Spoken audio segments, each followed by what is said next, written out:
Okay, let's unpack this. I mean, we're talking about organisms, things that can weigh thousands of tons, stand hundreds of feet tall. Think giant sequoias. Right. And yet they somehow manage to move all the water and nutrients they need all the way up against the crushing force of gravity. Without a heart, no muscles, not a single mechanical pump in sight. How? It's arguably the most impressive hydraulic system in nature. So our mission today in this deep dive is to get into the engineering of these vascular plants. We're going to try and shortcut your understanding of this whole system, right? From the tiniest root hair to the very highest leaf. That's the plan. Yeah. And the fundamental idea to grasp from the start is that it's all based on a dual pipeline setup. Two systems. Two systems using completely opposite driving forces. It's brilliant. Okay, so let's start with the first one. All right, so first you have water and all the dissolved minerals coming up from the ground. That's happening in the xylem.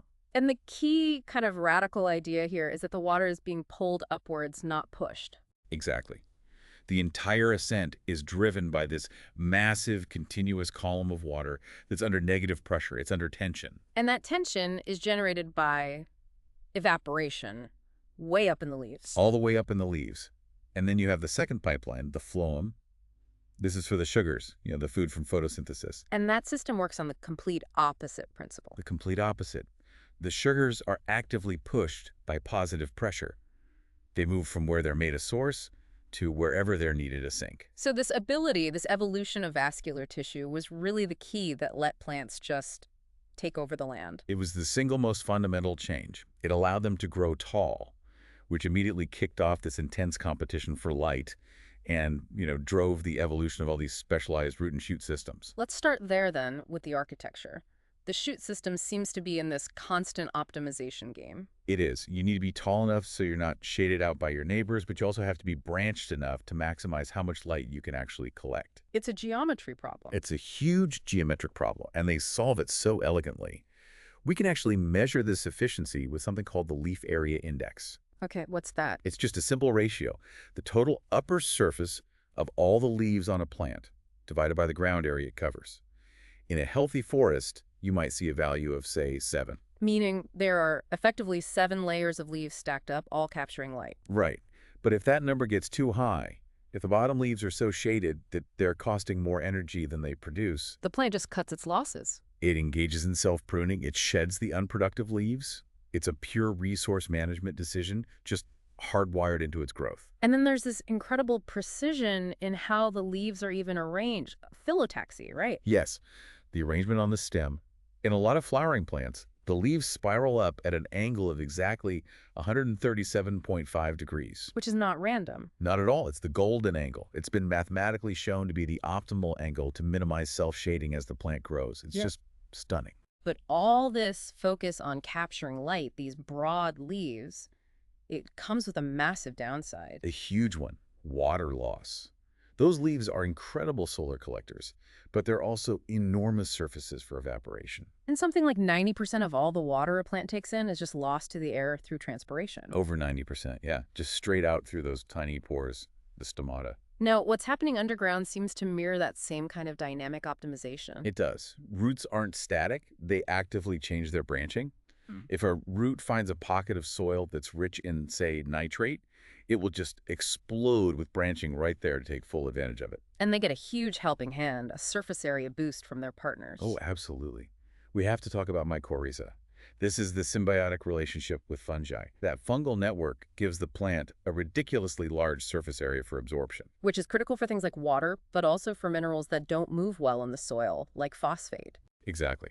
So once those resources are acquired, we can start to look at how they're actually transported.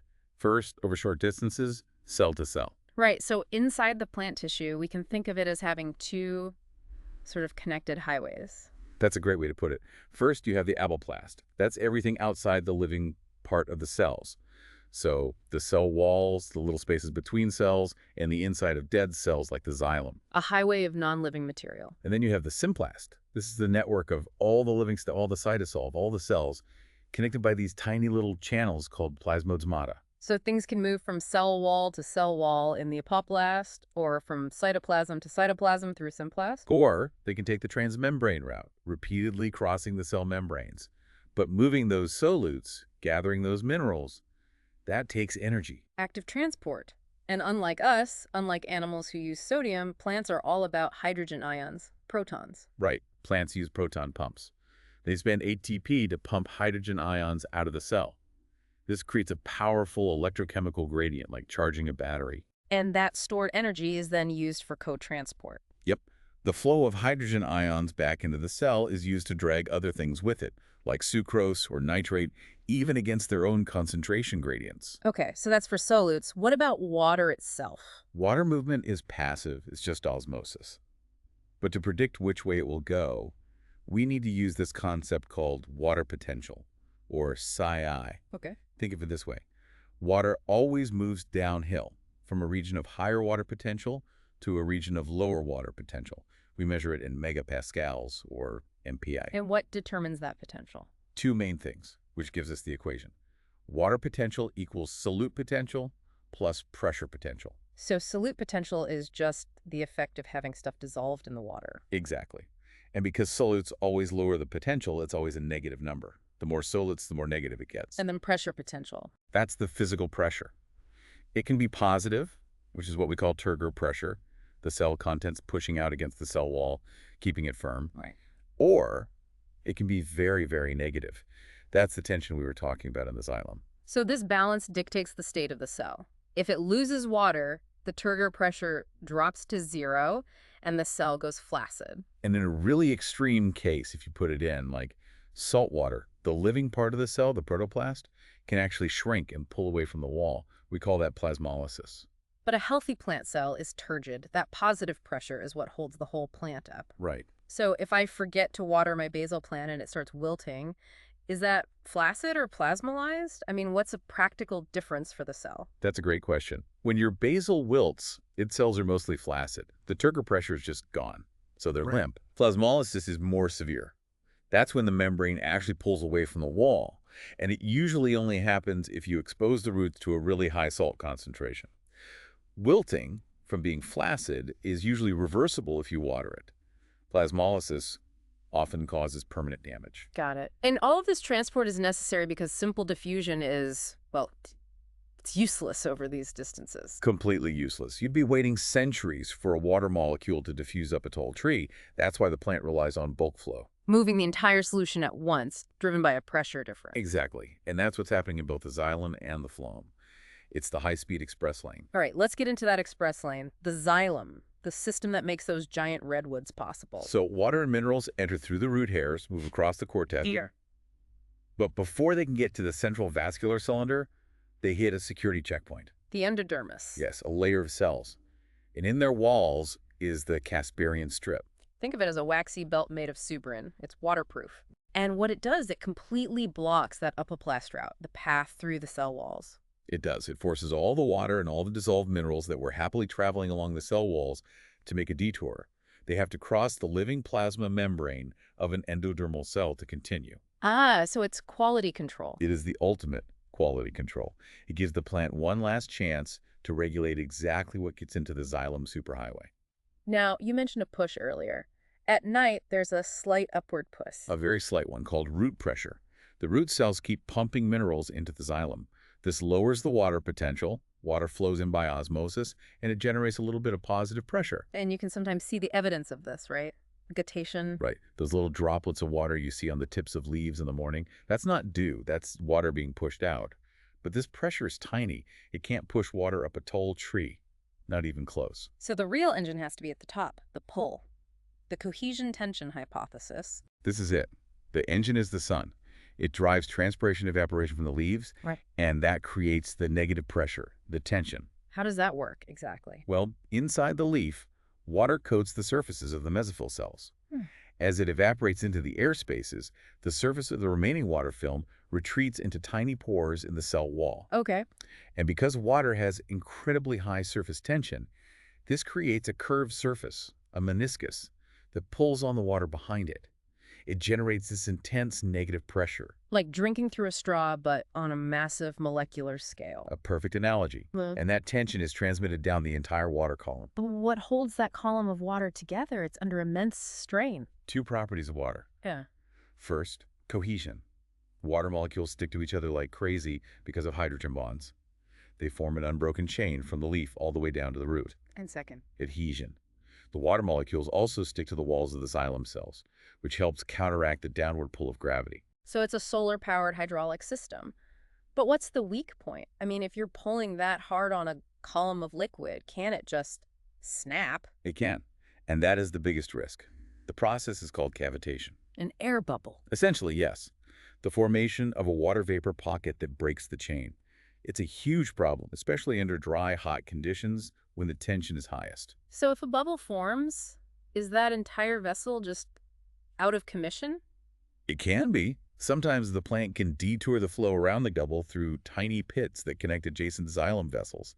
But ultimately, the risk of cavitation is what sets the physical height limit for how tall a tree can grow. Which means this whole beautiful system depends on carefully managing that water loss from the leaves. It all comes down to the stomata. They're the gatekeepers. Tiny little pores making up maybe 1 or 2% of the leaf surface. But they're responsible for 95% of the water loss. So regulating them is the ultimate compromise for the plant. You have to open them to get the CO2 you need for photosynthesis. But keep them closed enough to not die of thirst. And the opening and closing mechanism is all about the 2 guard cells around the pore. It's all turgor pressure. When those 2 guard cells pump up with water and become turgid, they're built in such a way that they bow outwards, opening the pore between them. And what drives that water movement? Potassium ions, K+. To open, the guard cells actively pump potassium ions in using those proton pumps we talked about.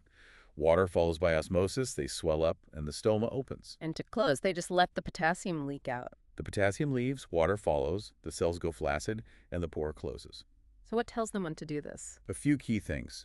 Light is a big one, especially blue light. Also, low CO2 levels inside the leaf. And critically, a circadian rhythm.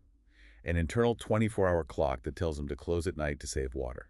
But what if there's a drought? What's the emergency override? The override is a hormone called abscisic acid, or ABA. If the roots sense the soil is drying out, they release ABA. The panic button? It's the panic button. It travels up to the leaves and tells the guard cells to dump their potassium and shut down immediately to prevent wilting. Photosynthesis stops, but the plant survives. And plants in really dry places, the xerophytes, they have all sorts of other tricks up their sleeve. Oh yeah, thick, waxy cuticles. Stomatas that are sunken down in little pits or crypts to protect them from the wind. Some, like cacti, even use a different type of photosynthesis called CAM. Right, cam plants, they only open their stomata at night. Exactly. They take in all their CO2 in the cool of the night when water loss is minimal. They store it, and then they do the actual photosynthesis during the day with the stomata slam shut. It's an incredible adaptation for saving water, but I guess it must be metabolically expensive. It is, which is why they tend to be slower growers. It's all about trade-offs. Okay, let's switch gears to that other pipeline, the phloem, the sugar highway. The process of translocation. And here, the flow is completely flexible. It always goes from a sugar source to a sugar sink. The source being, for example, a mature leaf that's cranking out sugar. Right. And a sink is any part of the plant that needs that energy. A growing root, a developing apple, a potato tuber being filled with starch. And that direction can change, can it? It can. That potato is a sink in the summer when it's storing energy. But in the spring, when a new shoot starts to grow from it, that potato becomes the source, breaking down its starch to feed the new growth. So how does this pushing mechanism work? The pressure flow hypothesis. It's all driven by positive pressure.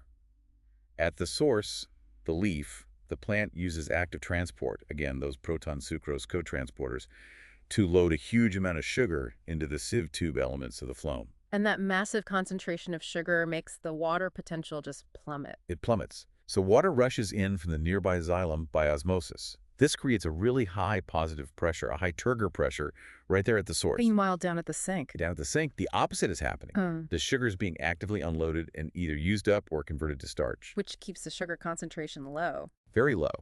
So water flows back out of the phloem and the pressure drops. And it's that difference, high pressure at the source, low pressure at the sink, that pushes the entire column of phloem sap, sometimes as fast as a meter per hour. And that constant need for active loading and unloading. That's why the phloem needs living cells to function, unlike the dead hollow pipes of the xylem. Precisely. The whole system depends on living, metabolically active cells to maintain that pressure gradient. So finally, we need to think of this whole system, the Simplast, as more than just plumbing. Much more. It's a dynamic information network. Those plasmosmata, the channels connecting the cells, they aren't just static holes. They can open and close. They can change their permeability based on things like pressure or calcium levels. And viruses actually exploit this, don't they? They do. Plant viruses make specific proteins, viral movement proteins, whose entire job is to hijack this system and force the plasmosmata to open wider so the virus can spread its genetic material throughout the entire plant. It's an information superhighway. It really is. Yeah. The phloem doesn't just move sugar. It's moving informational molecules, proteins, different kinds of RNA. It's how the plant coordinates things systemically, like sending the signal to start flowering or mounting a defense response far away from where an insect first started chewing on a leaf. And it even conducts electrical signals. Yes, it does. They are slow, 1,000 times slower than our nerve impulses, but they are systemic signals that can integrate the whole plant's response to its environment, changing gene expression or photosynthesis rates all over the plant at once. So to recap then, we've mapped this whole journey. You have a masterful dual system. Right. Water and minerals are pulled up by negative tension, a physical force generated by the sun happening in the dead pipes of the xylem. And sugars are pushed around by positive pressure, a biological process that requires constant energy input from living cells in the phloem. And that dual system is really what allowed vascular plants to conquer the land and build the ecosystems we see today. Okay, so here's a final provocative thought for you to consider. We know plants are rooted in place, they can't run away. And we just said those systemic electrical signals in the simplest are really sluggish, about 1,000 times slower than the signals in your nervous system. So if they're not for rapid flight or fight responses, what critical functions might that slower but fully systemic communication system be uniquely optimized for in the life of a plant? Something to mull over.